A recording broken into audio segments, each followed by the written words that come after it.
ಎಲ್ರಿಗೂ ನಮಸ್ಕಾರ. ನಾನು ಅಶ್ವಥ್. ಪ್ರಧಾನಿ ನರೇಂದ್ರ ಮೋದಿ ವಿದೇಶಗಳಿಗೆ ಭೇಟಿ ನೀಡುವುದು ಹೊಸದೇನಲ್ಲ. ಆಗಾಗ ಹಲವು ದೇಶಗಳಿಗೆ ಭೇಟಿ ನೀಡುತ್ತಲೇ ಇರುತ್ತಾರೆ. ಆದರೆ ಇತ್ತೀಚಿನ ದಿನಗಳಲ್ಲಿ ಗಲ್ಫ್ ರಾಷ್ಟ್ರಗಳಿಗೆ ಸಾಕಷ್ಟು ಬಾರಿ ಮೋದಿ ಪ್ರವಾಸ ಕೈಗೊಂಡಿದ್ದಾರೆ. ಗುಜರಾತ್ ಗಲಭೆಯ ನಂತರ ಹಲವು ಗಲ್ಫ್ ರಾಷ್ಟ್ರಗಳಿಂದ ವಿರೋಧ ವ್ಯಕ್ತವಾಗಿದ್ದರೂ ಈಗ ಮೋದಿ ಅವರನ್ನು ರತ್ನಗಂಬಳಿ ಹಾಕಿ ಸ್ವಾಗತ ಮಾಡ್ತಾ ಇವೆ. ಅಷ್ಟೇ ಅಲ್ಲದೆ ಅಲ್ಲಿನ ರಾಜರೇ ವಿಮಾನ ನಿಲ್ದಾಣಕ್ಕೆ ತೆರಳಿ ಮೋದಿ ಅವರನ್ನು ಸ್ವಾಗತಿಸ್ತಾ ಇದ್ದಾರೆ. ಹೀಗಾಗಿ ಇಲ್ಲಿ ಮೋದಿ ಯಾಕೆ ಗಲ್ಫ್ ರಾಷ್ಟ್ರಗಳಿಗೆ ಭೇಟಿ ನೀಡುತ್ತಿದ್ದಾರೆ, ಗಲ್ಫ್ ರಾಷ್ಟ್ರಗಳು ಭಾರತಕ್ಕೆ ಯಾಕೆ ಈಗ ಹೆಚ್ಚಿನ ಮಹತ್ವವನ್ನು ನೀಡ್ತಾ ಇದೆ, ಭಾರತಕ್ಕೆ ಏನು ಲಾಭ ಇತ್ಯಾದಿ ವಿಚಾರಗಳನ್ನು ನಾನು ಈ ವಿಡಿಯೋದಲ್ಲಿ ತಿಳಿಸ್ತಾ ಇದ್ದೀನಿ.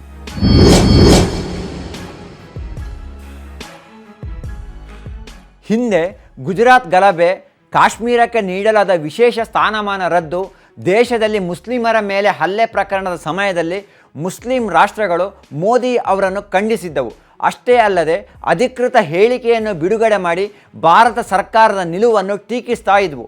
ಇದರ ಜೊತೆ ಗಲ್ಫಿನಲ್ಲಿರುವ ಮಾಧ್ಯಮಗಳು BJP ಹಿಂದುತ್ವವನ್ನು ಬೆಂಬಲಿಸುವ ಪಕ್ಷ, ಮೋದಿ ಸರ್ವಾಧಿಕಾರಿಯಾಗಿದ್ದಾರೆ, ಭಾರತದ ಅಲ್ಪಸಂಖ್ಯಾತರ ಹಕ್ಕುಗಳನ್ನು ಕಸಿದುಕೊಳ್ಳಲಾಗ್ತಾ ಇದೆ ಎಂದು ಬಿಂಬಿಸುವ ಸುದ್ದಿಗಳನ್ನು ಪ್ರಸಾರ ಮಾಡ್ತಾ ಇದ್ವು.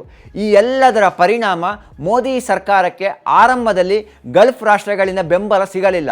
ಆದರೆ ಅಂದು ಮೋದಿಯನ್ನು ವಿರೋಧಿಸುತ್ತಿದ್ದಂಥ ಮುಸ್ಲಿಂ ರಾಷ್ಟ್ರಗಳು ಇಂದು ಸಂಪೂರ್ಣ ಬದಲಾಗಿದ್ದು ರತ್ನಗಂಬಳಿ ಹಾಕಿ ಸ್ವಾಗತಿಸ್ತಾ ಇವೆ.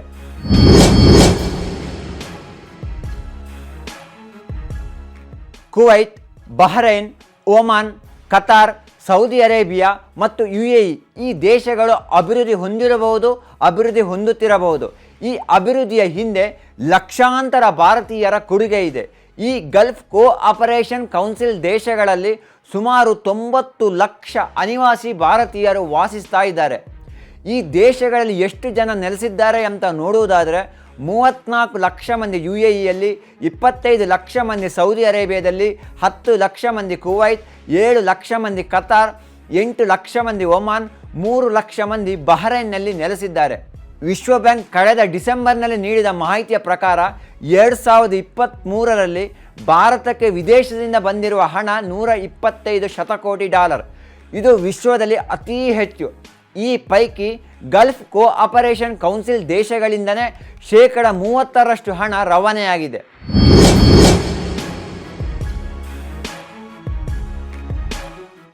UAE ಭಾರತದ 3ನೇ ಅತಿ ದೊಡ್ಡ ವ್ಯಾಪಾರ ಪಾಲುದಾರ ದೇಶವಾಗಿದ್ದರೆ ಸೌದಿ ಅರೇಬಿಯಾ 4ನೇ ಅತಿ ದೊಡ್ಡ ವ್ಯಾಪಾರ ಪಾಲುದಾರ ದೇಶವಾಗಿದೆ. ಭಾರತದ 60% ಕಚ್ಚಾ ತೈಲಗಳು ಈ ದೇಶದಿಂದಲೇ ಬರುತ್ತವೆ. ಅತಿ ಹೆಚ್ಚು ಪ್ರಮಾಣದಲ್ಲಿ LNG ಮತ್ತು LPGಯನ್ನು ಭಾರತ ಕತಾರ್ನಿಂದ ಆಮದು ಮಾಡಿಕೊಳ್ತಾ ಇದೆ. ಭಾರತ ಹೆಚ್ಚಿನ ಪ್ರಮಾಣದಲ್ಲಿ ಆಹಾರ ಉತ್ಪನ್ನಗಳನ್ನು, ಮಸಾಲ ಪದಾರ್ಥಗಳನ್ನು, ಹಣ್ಣು ತರಕಾರಿಗಳನ್ನು ಗಲ್ಫ್ ರಾಷ್ಟ್ರಗಳಿಗೆ ರಫ್ತು ಮಾಡ್ತಾ ಇದೆ.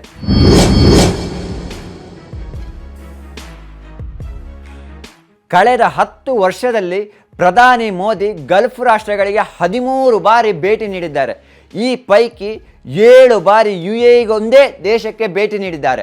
ಪ್ಯಾಲೆಸ್ತೇನಿಗೆ ಹೋಗುವ ಸಮಯದಲ್ಲಿ ಇರಾನ್, ಈಜಿಪ್ಟ್, ಜೋರ್ಡಾನಿಗೂ ಭೇಟಿ ನೀಡಿದ್ದಾರೆ. ಮನಮೋಹನ್ ಸಿಂಗ್ 10 ವರ್ಷದ ಅಧಿಕಾರದ ಅವಧಿಯಲ್ಲಿ ಒಂದೇ ಒಂದು ಬಾರಿಯೂ UAEಗೆ ಭೇಟಿ ನೀಡಲಿಲ್ಲ. ಮೋದಿ UAEಗೆ 34 ವರ್ಷದ ನಂತರ ಭೇಟಿ ನೀಡಿದ ಮೊದಲ ಭಾರತದ ಪ್ರಧಾನಿಯಾಗಿದ್ದು 2015ರಲ್ಲಿ ಮೊದಲ ಬಾರಿ ಭೇಟಿ ನೀಡಿದರು. ಭೇಟಿ ನೀಡುವುದರ ಜೊತೆಗೆ ಮೋದಿ ಅವರಿಗೆ ಆ ದೇಶಗಳು ಅತ್ಯುನ್ನತ ಗೌರವ ಪ್ರಶಸ್ತಿಯನ್ನು ನೀಡಿ ಪುರಸ್ಕರಿಸ್ತಾ ಇದೆ. ಸೌದಿ ಅರೇಬಿಯಾ ಸರ್ಕಾರ 2016ರಲ್ಲಿ order of Abdul King Aziz Al Saud ಗೌರವ ನೀಡಿದರೆ 2018ರಲ್ಲಿ ಪ್ಯಾಲೆಸ್ತೇನ್ ಸರ್ಕಾರ grand collar of the state of the Palestine, 2019ರಲ್ಲಿ UAE ಸರ್ಕಾರ ಆರ್ಡರ್ ಆಫ್ ಜಾಯತ್, 2019ರಲ್ಲಿ ಬಹ್ರೈನ್ ಸರ್ಕಾರ ಕಿಂಗ್ ಹಮಾದ್ ಆರ್ಡರ್ ಗೌರವವನ್ನು ನೀಡಿ ಪುರಸ್ಕರಿಸಿದೆ.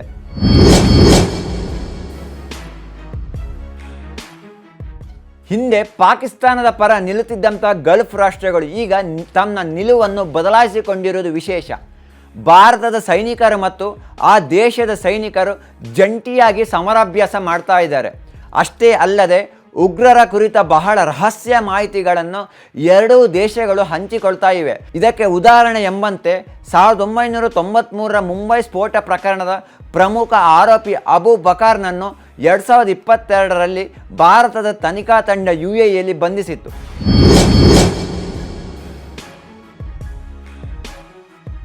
ಮಧ್ಯ ಏಷ್ಯಾದಲ್ಲಿ ಮುಸ್ಲಿಮರೇ ಹೆಚ್ಚಿನ ಸಂಖ್ಯೆಯಲ್ಲಿದ್ದಾರೆ. ಅತಿಯಾದ ಧಾರ್ಮಿಕತೆಯನ್ನು ಅಳವಡಿಸಿಕೊಂಡ್ರೆ ಉಗ್ರ ದೇಶವಾಗಬಹುದು ಎಂಬ ಭಯ ಗಲ್ಫ್ ರಾಷ್ಟ್ರಗಳಿಗೆ ಕಾಡ್ತಾ ಇದೆ. ದೇವರೇ ದೊಡ್ಡವನು, ರಾಜರು ಹೇಳಿದಂತೆ ಕೇಳಬೇಕಿಲ್ಲ ಎಂದು ಐಸಿಸ್ನಂಥ ಉಗ್ರ ಸಂಘಟನೆಗಳು ಪ್ರಬಲವಾದರೆ ರಾಜರುಗಳಿಗೆ ಮುಂದೆ ಯಾವುದೇ ಅಧಿಕಾರ ಇರುವುದಿಲ್ಲ. ಈ ಕಾರಣಕ್ಕೆ ಉಗ್ರ ಸಂಘಟನೆಗಳನ್ನು ಬೆಂಬಲಿಸುವ ದೇಶಗಳ ಜೊತೆ ಮಾತುಕತೆ ನಡೆಸಲು ಸೌದಿ ಅರೇಬಿಯಾ ಮತ್ತು UAE ಹಿಂದೇಟು ಹಾಕ್ತಾ ಇವೆ. ಉಗ್ರ ಸಂಘಟನೆಗಳಿಗೆ ಬೆಂಬಲ ನೀಡಿ ಪಾಕ್ ದಿವಾಳಿಯಾದಂತೆ ನಾವು ದಿವಾಳಿಯಾಗಬಹುದು ಎಂಬ ಭಯ ಈ ರಾಷ್ಟ್ರಗಳಿಗಿದೆ. ಸೌದಿ ಅರೇಬಿಯಾ ಮತ್ತು UAE ಈ ವಿಚಾರದಲ್ಲಿ ಸಾಕಷ್ಟು ಮುಂದುವರೆದಿದೆ.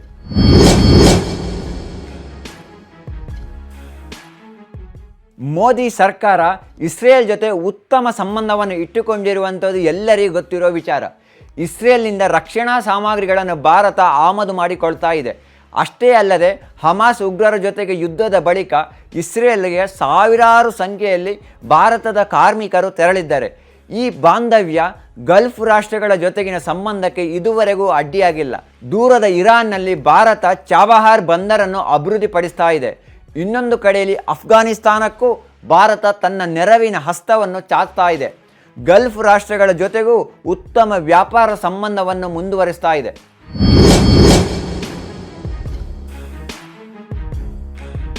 ಅನಿವಾಸಿ ಭಾರತೀಯರು ಗಲ್ಫ್ ರಾಷ್ಟ್ರಗಳಲ್ಲಿ ಹೆಚ್ಚಿನ ಸಂಖ್ಯೆಯಲ್ಲಿ ನೆಲೆಸಿದ್ದಾರೆ ಅನ್ನೋದು ನಿಜ. ಆದರೆ ಭಾರತ ಯಾಕೆ ಬೇಕು ಎನ್ನುವುದಕ್ಕೆ ಕಾರಣ ಇಲ್ಲಿನ ದೊಡ್ಡ ಮಾರುಕಟ್ಟೆ. ವಿಶ್ವದಲ್ಲಿ ಅತಿ ಹೆಚ್ಚು ಜನಸಂಖ್ಯೆ ಇರುವ ದೇಶ ಒಂದು ಕಡೆಯಾದರೆ ವಿಶ್ವದಲ್ಲೇ ಅತಿ ಹೆಚ್ಚು ಯುವಜನತೆ ಇರುವ ದೇಶವೂ ಹೌದು. 140 ಕೋಟಿ ಜನಸಂಖ್ಯೆ ಇರುವ ಕಾರಣ ಭಾರತ ಈಗ ವಿಶ್ವದ ದೊಡ್ಡ ಮಾರುಕಟ್ಟೆಯಾಗಿ ಹೊರಹೊಮ್ಮಿದೆ. ಕೋವಿಡ್ ಬಂದ ನಂತರ ವಿಶ್ವದ ಹಲವು ದೇಶಗಳು ಮಕಾಡೆ ಬಿದ್ದರೂ ಭಾರತದ ಆರ್ಥಿಕ ಅಭಿವೃದ್ಧಿ ಕುಂಠಿತವಾಗಿಲ್ಲ. GDP ಬೆಳವಣಿಗೆಯಲ್ಲಿ ವಿಶ್ವದಲ್ಲೇ ನಂಬರ್ 1 ದೇಶವಾಗಿ ಪ್ರತಿ ವರ್ಷವೂ ಭಾರತ ಹೊರಹೊಮ್ತಾ ಇದೆ. ಆಫ್ರಿಕಾ, ದಕ್ಷಿಣ ಆಫ್ರಿಕಾ ದೇಶಗಳಿಗೆ ತೈಲ ಕಳುಹಿಸುವುದು ಒಂದೇ, ಭಾರತಕ್ಕೆ ಕಳುಹಿಸುವುದು ಒಂದೇ. ಅಷ್ಟೇ ಅಲ್ಲದೆ ಭಾರತದ ಹಲವು ಕಂಪನಿಗಳಲ್ಲಿ ಗಲ್ಫ್ ರಾಷ್ಟ್ರದ ಕಂಪನಿಗಳು ಹೂಡಿಕೆ ಮಾಡಿವೆ. ಜಮ್ಮು ಕಾಶ್ಮೀರಕ್ಕೆ UAE ನಿಯೋಗ ಆಗಮಿಸಿ ಬರೋಬ್ಬರಿ 70,000 ಕೋಟಿ ರೂಪಾಯಿ ಹೂಡಿಕೆ ಮಾಡುವುದಾಗಿ ಘೋಷಿಸಿದೆ. ಸೌದಿ ಅರೇಬಿಯಾ ಸೇರಿದಂತೆ ಮಧ್ಯಪ್ರಾಚ್ಯದ ಪ್ರತಿನಿಧಿಗಳು ಜಮ್ಮು ಕಾಶ್ಮೀರಕ್ಕೆ ಹೆಚ್ಚಾಗಿ ಆರೋಗ್ಯ, ಶಿಕ್ಷಣ ಮತ್ತು ಪ್ರವಾಸೋದ್ಯಮ ಕ್ಷೇತ್ರದ ಮೇಲೆ ಹೂಡಿಕೆ ಮಾಡಲು ಮುಂದಾಗ್ತಾ ಇವೆ. ಅಭಿವೃದ್ಧಿ ಹೊಂದಿದ ದೇಶಗಳು ಮಾಡದ ಸಾಧನೆಯನ್ನು ಡಿಜಿಟಲ್ ಎಕಾನಮಿಯಲ್ಲಿ ಭಾರತ ಸಾಧಿಸಿದೆ. ಗ್ರಾಮೀಣ ಭಾಗದ ಜನರು ಈಗ ಮೊಬೈಲ್ ಮೂಲಕ ತಮ್ಮ ಹಣವನ್ನು ವರ್ಗಾವಣೆ ಮಾಡ್ತಾ ಇದ್ದಾರೆ. ಅಷ್ಟೇ ಅಲ್ಲದೆ ಮೂಲಸೌಕರ್ಯ ಕ್ಷೇತ್ರ ಸಹ ಅಭಿವೃದ್ಧಿಯಾಗ್ತಾ ಇದೆ. ಷೇರು ಮಾರುಕಟ್ಟೆಯಲ್ಲಿ ಜನರು ಹೂಡಿಕೆ ಮಾಡ್ತಾ ಇದ್ದಾರೆ. ವಿದೇಶಗಳಿಂದಲೂ ಹೂಡಿಕೆಯಾಗ್ತಾ ಇದೆ. ಇದೆಲ್ಲದರ ಪರಿಣಾಮ ಭಾರತದ ಆರ್ಥಿಕತೆ ಈಗ ವಿಸ್ತಾರವಾಗ್ತಾ ಇದೆ. ಹಿಂದೆ ಪಾಕಿಸ್ತಾನದ ಪರ ನಿಲ್ಲುತ್ತಿದ್ದಂಥ ಗಲ್ಫ್ ರಾಷ್ಟ್ರಗಳು ಈಗ ಭಾರತ ಪಾಕ್ ವಿಚಾರದಲ್ಲಿ ತಮ್ಮ ತಟಸ್ಥ ಧೋರಣೆಯನ್ನು ಅನುಸರಿಸ್ತಾ ಇರುವಂಥದ್ದು ವಿಶೇಷ.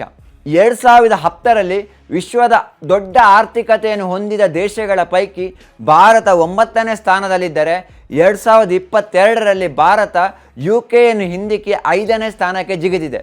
ಮುಂದಿನ ಕೆಲ ವರ್ಷಗಳಲ್ಲಿ 4ನೇ ಸ್ಥಾನವನ್ನು ಅಲಂಕರಿಸಲಿದೆ ಎಂದು ಈಗಾಗಲೇ ಹಲವು ಹಣಕಾಸು ಸಂಸ್ಥೆಗಳು ಅಂದಾಜಿಸಿವೆ.